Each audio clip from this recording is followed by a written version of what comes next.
Vamos falar? Vamos conversar começar? um pouquinho sobre Então, comportamento, emoções. Vamos O que falar. que ela Sempre tem para é falar pra importante, gente aqui por hoje? favor. Tudo bem? Boa tarde. Tudo bem, boa tarde. Muito Seja prazer. muito Obrigada. bem-vinda. Tudo bem? Tudo jóia. Jóia, maravilha. A doutora Melhor agora. Luana Couto vai conversar um pouquinho com a gente aqui sobre reestruturação cognitiva, sobre emoções e comportamentos. O que você acha que o ser humano anda meio com comportamento acelerado? Eu acho que o ser humano hoje está muito ansioso. Eu acho que é uma coisa que tem atrapalhado muito, acho que o nosso dia a dia. Você não concorda, Luana? Concordo que o mundo hoje, ele traz vários gatilhos, né? Primeiro, gente, olha, boa tarde, muito prazer estar aqui, obrigada pelo convite. E o mundo hoje, ele gera muitos gatilhos, né, para a ansiedade, para que a gente queira se cobrar cada vez mais, para que a gente tenha uma lista imensa de coisas e muias vezes desconectadas com aquilo que realmente é a nossa essência, né? Então, realmente estamos numa situação mais delicada.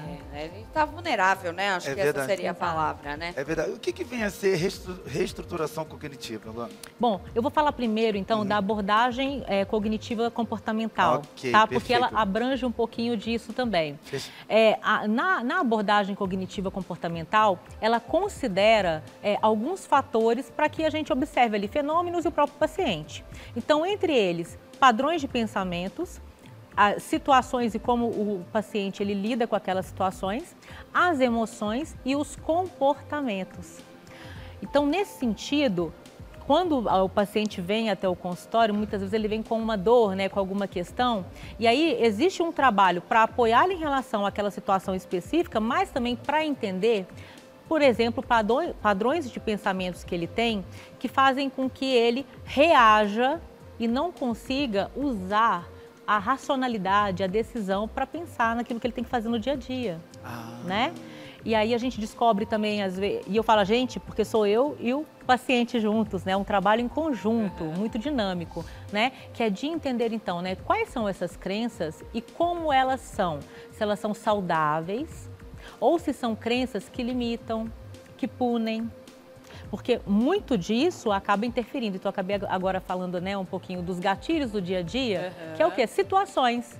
É o trânsito intenso, é um copo que caiu e quebrou, é alguma coisa que deu errado, não é verdade? É uma pessoa que estava nervosa e interagiu com você. Isso é uma situação e ela pode desencadear um gatilho que você vá ali, de alguma forma, nem identificar a emoção que você tem e já responder e de uma maneira que traz prejuízo para você e para os outros. Uau! Né? Complicado. Eu sei que a psicologia em si, ela abrange várias técnicas, né? De como você trazer ali um paciente para terapia. E essa técnica em si, por exemplo, ela é bom para que tipo de síndrome ou doença em si, se é que a gente pode dizer doença, né? Acho que síndromes é melhor. Porque eu sei que existem algumas técnicas que são boas para quem tem ansiedade, outras para quem tem depressão, outras para quem tem um TDAH, enfim. Essa técnica em si, ela é específica para que tipo de síndrome? Diária. Ela ajuda muito, principalmente em transtornos, né, de comportamento. Então, você tem aí a ansiedade, o próprio estresse, a depressão, né?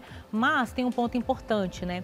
Quando eu falo a abordagem mestra, é a cognitiva comportamental, mas nós psicólogos, né, tendo o nosso paciente, a gente precisa, na verdade, e eu sempre faço isso, né, entender quais são as melhores formas. E em muitos casos, quando você vai pegar, por exemplo, a história, a relação desse paciente ali com a parentalidade dele, a psicanálise ajuda bastante, né? Agora, objetivamente, por que ela ajuda em alguns transtornos? Porque ela ajuda você a revisitar padrões, a perceber comportamentos que não são adequados, a treinar novos repertórios cerebrais. Porque quando eu falo assim, né, treinar novos repertórios, as pessoas falam assim, meu Deus, como que é isso, né? Então, vamos lá, se você ouve algo desde pequeno, por exemplo, olha, você é brilhante, você é muito dedicada e para tudo que você fizer vai dar certo. Tem muita conexão com o que vocês falaram na abertura, né, gente? É o que Deus sempre disse pra gente, não é? É verdade. E aí, se você tem isso já como uma crença, ela é uma crença saudável, e toda vez que você se depara com um desafio, você fala assim, eu posso fazer meu melhor, eu vou brilhar no melhor que eu puder, não é que eu vou brilhar melhor que alguém. Então, isso te ajuda para que você consiga, então, pegar a sua emoção ali de ansiedade, aquele medo, se acalmar E depois pensar, então tá, agora eu vou me organizar para como eu vou fazer essa tal coisa que me desafia, né? O contrário também acontece.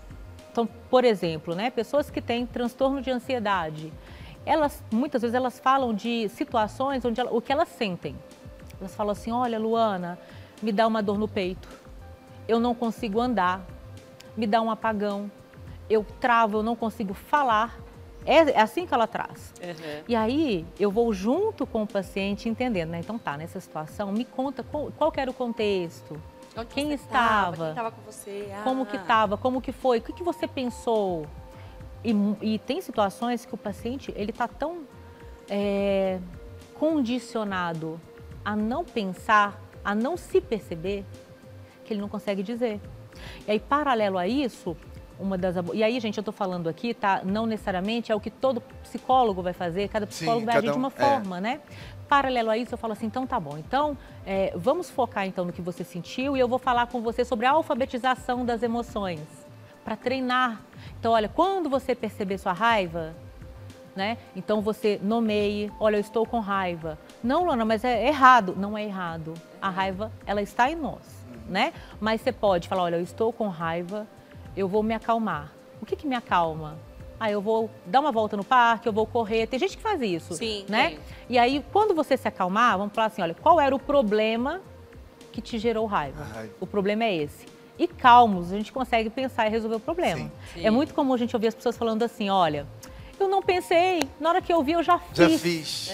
Agora que eu pensei, eu vou revisitar, não é verdade? É verdade. É bem essa lógica, né? E assim, a psicologia também, as neurociências nos ajudam muito, porque dá pra gente também entender melhor como funciona o nosso cérebro e até explicando isso pro paciente, lógico, né, gente? Não no nível detalhado, não é ali uma formação, né? Mas ele passa a se sentir acolhido, entende? De alguém tá entendendo o que ele tá passando, né? Porque às vezes a pessoa fala assim, poxa, mas é até difícil expressar o que eu sinto. Às vezes você deve receber alguém no seu consultório e você fala, o que a pessoa vai falar? Tá sentindo? Eu não sei. Não consigo dizer. Expressar. Eu tenho uma tristeza, mas eu não sou triste, né? Então, realmente, às vezes... tô com muito assim, o meu batimento cardíaco acelerando. Essa pessoa, às vezes, ela tá com raiva, ela não quer admitir, porque ela aprendeu desde pequena que ficar com raiva é ruim. Olha, é muito feio, não pode. Né? E, na verdade, quando eu falo de alfabetização emocional, isso é até um ponto para a gente fazer em casa com os nossos filhos, exercitar, e não é fácil. Até psicóloga se perde nisso. É um trabalho diário, é como a fé. Não é? Se você não exercitar, não adianta. É verdade. Então, quando a gente fala de educação emocional, a gente tem as emoções básicas, né? Raiva, tristeza, medo, nojo, alegria. E tem até alguns teóricos que falam do amor, que é uma capacidade, é uma emoção, né? Apesar de que tem pessoas com determinados transtornos que não, né? Mas não vou entrar nessa linha agora. Aqui é outra pauta. Essas emoções básicas, elas afloram em nós naturalmente. Pra gente comprovar, é só olhar as crianças. A criança colocou uma coisa na boca, não gostou, ela cospe. É na hora. Ela fala, né? Aí isso é chato, você fala assim, vem em mim, ela, não quer. Não quer. Né? Ou se ela está com raiva, ela exprime tudo isso. Acontece que ao longo do tempo a gente vai educando a emoção e nem sempre da melhor forma. Que é só, menina bonita não chora. Olha, homem não chora. Não chora, é verdade. É feio ficar com raiva. Você está fazendo vergonha. E não, é assim, olha, né? Principalmente as crianças. Só vou trazer um ponto importante aqui de neurociência para a gente saber que tem fundamento de ciência por trás, né? O nosso lobo pré-frontal, ele já está formado quando nascemos, mas ele amadurece ao longo do tempo. E ele é responsável pela tomada de decisão, ele é responsável pela racionalidade, a visão de longo prazo, empatia, mediação das emoções. A criança começa a amadurecer essa parte do cérebro nos 3, 4 anos. Então, pequenininha, por isso que as pessoas falam, é birra. A criança não tem capacidade de dar conta daquela emoção. Né? E as pessoas às vezes pensam assim, não, é contra mim, ela está me desafiando. Não. E aí, pensem, né? A plenitude do amadurecimento está aos 25 anos, então o adolescente está no meio do caminho. Só para a gente entender aí essa questão. Geralmente é a pior fase, né? É uma fase bem complicada, exatamente, porque envolve várias mudanças e tal. Então, como que a gente faz, então, para ajudar uma criança? Primeiro, para aprender com a gente. O que eu estou sentindo? Essa palpitação que eu estou sentindo, tem a ver com medo. Ah, eu tô com medo de quê? Ah, eu vou fazer uma prova. Aí vem insegurança. Então, primeiro eu vou acolher meu medo.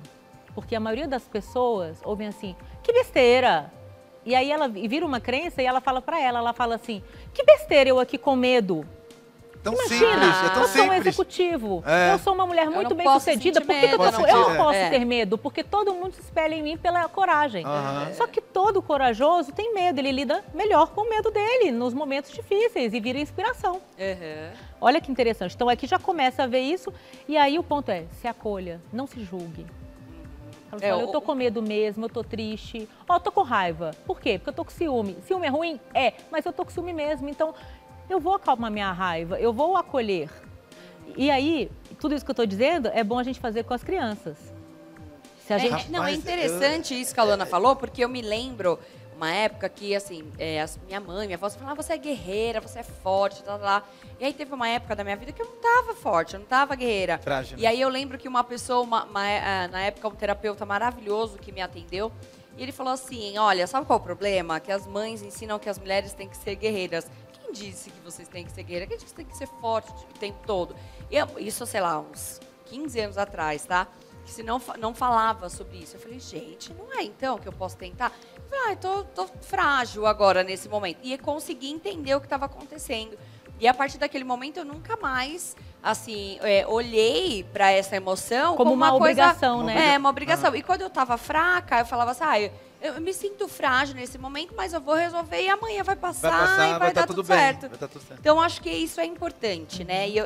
Da pessoa sentir, e você o fala. legal da pessoa sentir. E é legal a gente já começar a falar isso desde a infância para não ter que esperar ter 20 e poucos anos, 30 anos, para você poder sentir, chegar lá, entendeu? E nesse assim, nível. Não há problema da gente elogiar, né? E falar assim, olha, você é guerreira.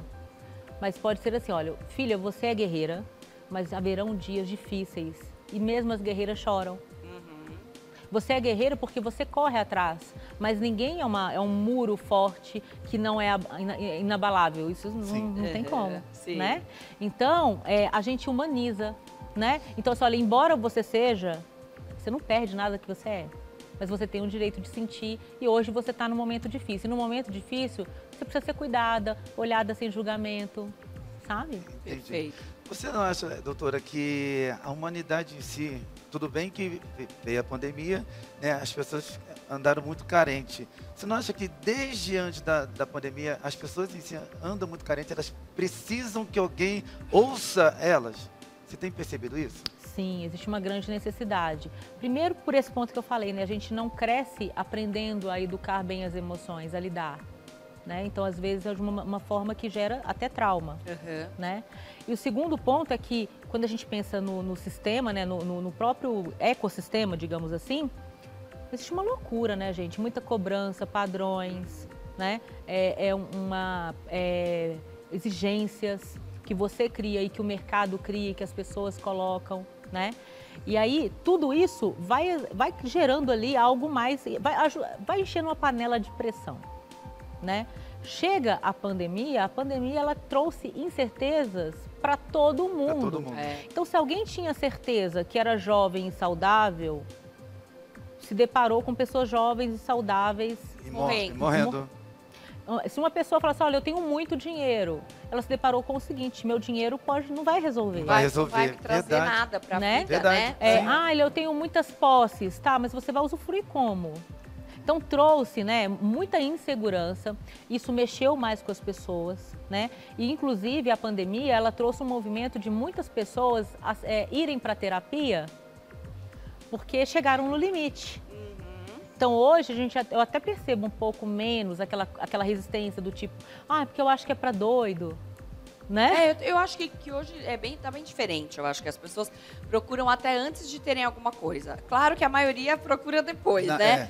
Mas eu acho que hoje quebrou bastante esse tabu, assim, sabe? Tem muita gente interessada em se conhecer, em explorar, entender que a terapia, ela é um processo para que você se encontre com sua intimidade e se conheça. Aqui você falou um pouquinho, né, sobre a questão de que isso tudo mexe com as pessoas e tudo.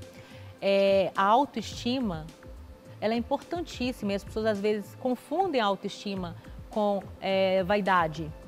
E a autoestima, por exemplo, é você conhecer plenamente quem você é com suas potencialidades e defeitos. Sim, com E certeza. não é para você se superestimar ou subestimar. É para que você saiba o seguinte, essa sou eu me amo, eu faço o melhor para que eu tenha Desse qualidade jeito de que eu vida. sou. E eu vou buscar validação de pessoas que me amam, que eu tenha segurança emocional. Eu não vou procurar validação de pessoas que eventualmente vão só me criticar. Você aprende a lidar melhor. Né? Então, assim, a pandemia, por exemplo, muitas pessoas conseguiram lidar melhor por terem já essa consciência, né? Por não se sentirem tão perdidas, né? Com a própria questão da solidão, né? Do isolamento, né? Que foi Exato. bem complicado, né? Nós temos fotos e vamos estar mostrando para vocês aí algumas fotos. Gostaria que a doutora Luana pudesse falar por cima dessas fotos. Tá bom. Pode mostrar aí, Luiz.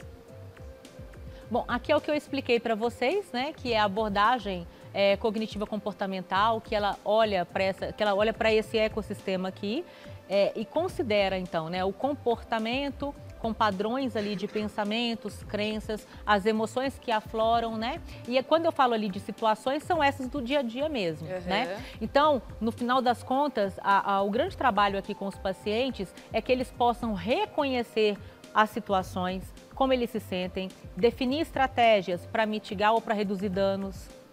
E é um treinamento, gente, igual dirigir. No começo, eles até falam assim, é muito chato, doutora, eu tenho que ficar pensando o que eu estou sentindo. Eu falei assim, mas chega uma hora que fica muito mais automático, exato, né? E a gente tem aqui as emoções primárias que eu falei para vocês. Falou medo, né? Medo, Exato. raiva, tristeza, alegria, nojo e amor. Exatamente. E essas emoções primárias, né, gente, assim, é importante que a gente saiba, olha, eu posso sentir tudo isso. O que é errado muitas vezes e que as pessoas falam é o que eu faço com essa emoção. Quando você reconhece a emoção que você tem. Sentir não é o problema, é isso? Sentir não é o problema. Então, por exemplo, né, diante de uma situação crítica de maldade, você sente nojo. Sim. Então, não tem problema você sentir. E você pode reconhecer isso. Tem gente que fala assim, nossa, até me faz mal, não é? Sim. Então, você pode acolher e falar assim, olha, realmente eu estou indignada, estou com nojo, isso me entristece também. E se permitir, se acolher. Sabe aquela situação quando a gente procura um amigo do coração e ele fala assim, eu te entendo. Não é um abraço? Sim. É isso. Né? A gente pode buscar as pessoas que são saudáveis na nossa vida e fazer isso conosco mesmo. E a partir daí a gente fala assim, tá bom, o que eu faço então com o meu asco em relação a essa situação de maldade? Olha, eu posso pensar em prevenção, eu posso pensar em orientar as pessoas que eu amo, para que elas evitem, para que não caia numa situação como essa que eu acabei de ver aqui. Né? Então, a decisão depois, você busca a racionalidade para que você possa tomar decisões. E é aquela questão, né, das regrinhas de alguns segundos, né? Se você segura um pouco a emoção e dá aquela respirada, você consegue pensar melhor. Não é verdade. Até mesmo nas respostas, né? Às vezes você briga com uma pessoa e você fala, ai, se eu tivesse falado dessa aqui, olha... domingo. seria muito melhor. Ótima, ia acabar com a confusão na hora. Aconteceu isso comigo domingo. Na hora que eu ia gritar, eu fiz assim, segurou? Segurei. Nossa, parece que vem uma paz, uma tranquilidade. Só toma cuidado com o segurar para não virar o engolir tudo. Né? Então, assim, segurar é importante para você não reagir, mas se acolha. E assim, Luana, eu vou fazer isso com todas as emoções? Não, o tempo todo a gente tem emoções acontecendo. Você pode fazer quando for mais exacerbado, quando você percebe mudança no seu corpo. Não tem coisa, é igual você falou assim, nossa, dá até aquele queima aqui no peito, não é? Então, assim, percebeu o que é isso? Daí você também se acolhe, para não virar uma coisa de só engolir. Então, tem muitas pessoas que falam assim, lidar com a emoção, gente, tem gente que fala assim, tem que controlar a emoção. Você tem que administrar com inteligência. É a tal da inteligência emocional que todo mundo fala. Não é você ser ignorante com as suas emoções, é você saber lidar com elas, saber falar mais alto na hora certa. Você quer dizer falar com... Eu posso falar, mas falar com sabedoria. Exatamente. Exatamente. Até a tonalidade que você fala, acho que tem tudo a ver, né? E assim, né, às vezes, vamos pensar, é muito comum a pessoa sentir raiva de algo. Vamos pensar, uma brincadeirinha, você está em grupo, uma brincadeira. A pessoa sente raiva, aí ela fala assim, mas não me importa, né, porque todo mundo riu, eu que sou mimimi. Aí ela já está calando a voz dela, aí daqui a pouco ela já sente culpa, porque ela se sentiu mal. Olha como isso vai desdobrando. E gera muito mal, gente, adoece. Aí estão muitas vezes as razões de muitas dores nossas, até físicas. Porque tem gente que fala, nossa, eu não aguento, eu tenho um aperto no peito, eu tenho aqui um desespero, eu me congelo, dói tudo. Tem aquela pessoa que tem uma dor de cabeça, né? Assim, terrível. E aí a pessoa é emocional, às vezes a pessoa tem uma dor de cabeça também. Emocional. Entrou no ambiente de trabalho, a pessoa começa a ter dor de cabeça. Aí chega em casa, nossa, passou dor de cabeça. Tem essas coisas que acontecem, né? Tem. E aí, gente, tem até um ponto aqui, né? Pra vocês pensarem com generosidade. Mimimi é a dor que não é no outro. Porque se doeu em alguém, é uma dor, né? Então, nesse momento, é quando você para e fala assim, não, peraí, tá todo mundo rindo, mas eu não gostei, não foi legal. Então, eu vou acolher minha tristeza aqui. Eu tenho razão de ficar triste porque eu não gostei. Pode falar assim, então depois eu vou conversar com a pessoa que brincou, que falou, né, que fez a brincadeira. Você não precisa entrar num atrito, brigar, se expor. Mas isso aí acontece muito com os homens. Percebe-se? Os homens, né, ficam naquela zoeira. Ah, você não sei o quê, você é mau arroz. Arroz é aquele cara que não pega ninguém. Arroz de festa, só acompanha. Você é mau arroz, não sei o quê. E tem pessoas que não gostam, fica retraída e fica e ela se fecha. E quando essa pessoa se fecha e todos continuam ainda zoando. Ah lá, como é que ele tá, a cara dele, mau arroz, não pega ninguém. Levou pra ele, isso, né? Tem uns que chegam e falam na lata, né? Porque, pô, não gostei da brincadeira, não sei o quê. Da briga.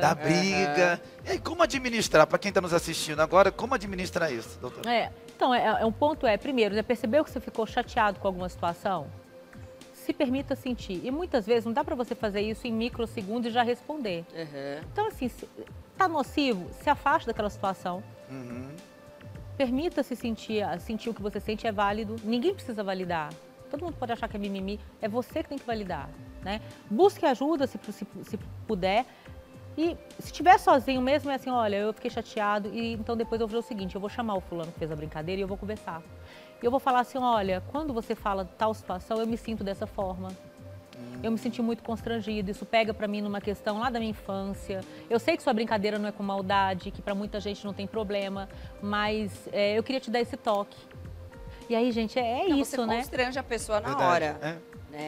E assim, é nesse momento que a gente percebe, né? As pessoas que respeitam e têm essa responsabilidade emocional, elas continuam. As que não, e você vai restringindo as páginas que você abre do seu livro para elas. É verdade. Né? Eu acho que esses conflitos podem causar, né, uma questão de desinteligência muito grande, né? Exatamente. E por isso que a gente acaba com isso sendo muito mais seletivo nas relações, né?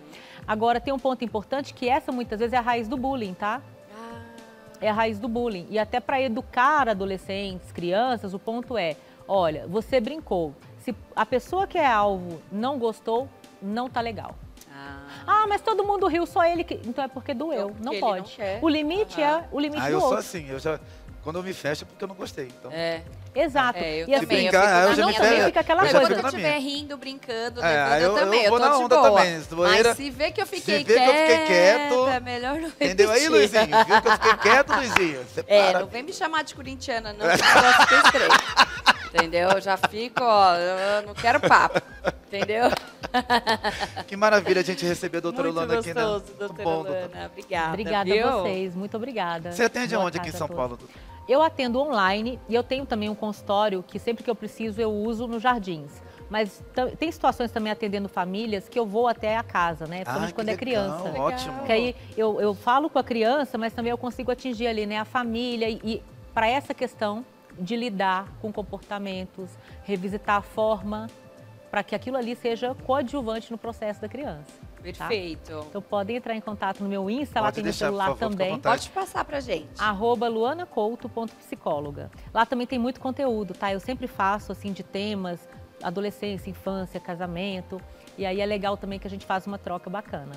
Ai, que bacana. Depois vou chamar a doutora aí, gente, de uma ajudinha. Só para poder finalizar aqui bem rapidinho, em segundos. A gente vê a doutora falando assim com uma paz, uma tranquilidade. Né? Aí eu quero te dar parabéns, porque eu fico imaginando, a gente fica imaginando, né, seu Antônio, o tanto de pessoas que você deve pegar com conflitos absurdos. Aí chega a doutora, calma, fica tranquilo. né? Alguém tem que ter sanidade nessa terra para cuidar da gente, Mas olha, né? eu vou dizer para vocês, doutora. não sou assim o tempo todo, né? Como tendo emoções, sendo humana, tem horas também que eu tô ali, na minha luta e também na minha terapia. Que tem que fazer também, né? Para dar conta.